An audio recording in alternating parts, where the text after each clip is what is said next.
The echo in the attic. Liam stared at the peeling wallpaper of the living room, a faint scent of dust and aged wood clinging to the air.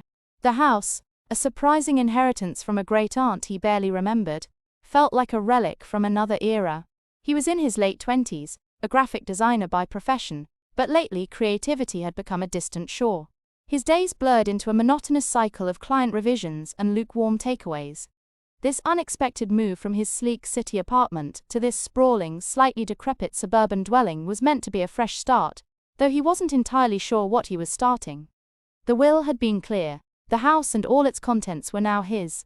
Most of the furniture was covered in white sheets, silent specters of a life lived long ago.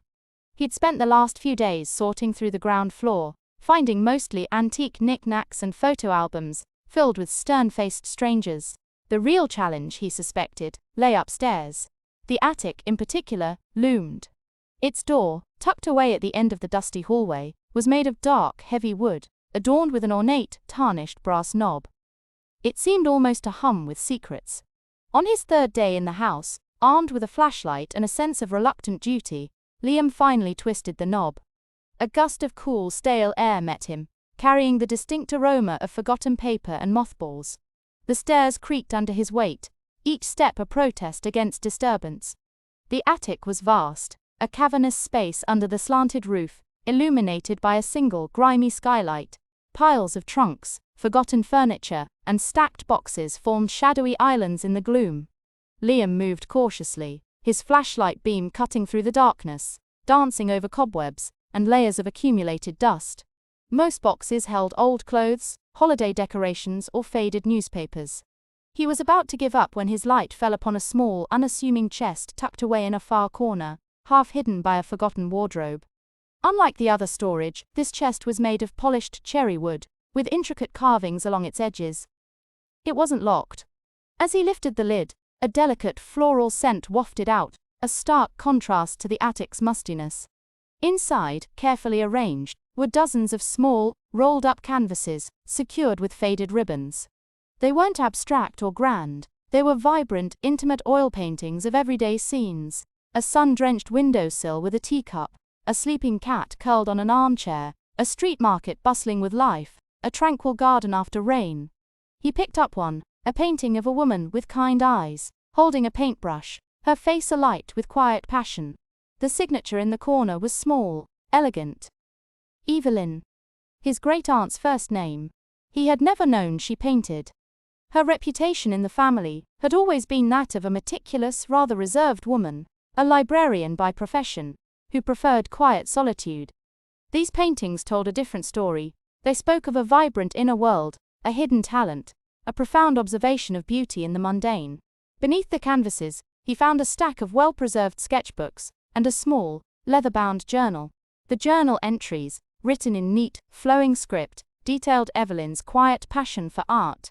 She described how she started painting in her late 30s, finding solace and joy in capturing the fleeting moments of life. She never showed her work to anyone, fearing judgment, content to create purely for herself. "My secret garden," one entry read, "a place where my true self can flourish, unseen by the world." Liam sat on a dusty trunk, surrounded by Evelyn's art, the flashlight beam illuminating, page after page. He felt a peculiar connection, a kinship with this woman he had barely known. He too had once harbored artistic inclinations, drawing and sketching in his youth, before the pressures of a practical career had subsumed them. He saw himself in her secret garden, a place he had neglected. The following days were spent not on professional duties, but on rediscovering Evelyn's world. He meticulously cleaned and unrolled each canvas, hanging them temporarily on the attic walls. The attic, once a storage space, began to transform into a vibrant gallery, an ode to a life of quiet devotion. He even found a small, unused easel and a box of dried-up paint tubes, remnants of Evelyn's last creative endeavors. Inspired, Liam bought new canvases and paints. Tentatively at first, then with growing confidence, he began to sketch. He chose a view from the attic window, overlooking the overgrown garden, now bathed in the late afternoon sun. It wasn't perfect, far from it, but the act of creating, of mixing colors and feeling the brush on canvas, was a balm to his soul. the house no longer felt like a relic. It felt like a home, imbued with the quiet echoes of Evelyn's passion. Liam hadn't found a treasure trove of jewels or gold, but something far more valuable, a connection to his own dormant self, sparked by the unseen tapestry of his great-aunt's hidden life. He knew now what his new beginning looked like. It looked like paint on canvas, the scent of fresh turpentine, and the quiet satisfaction of creating, just for the sake of it, in his own secret garden.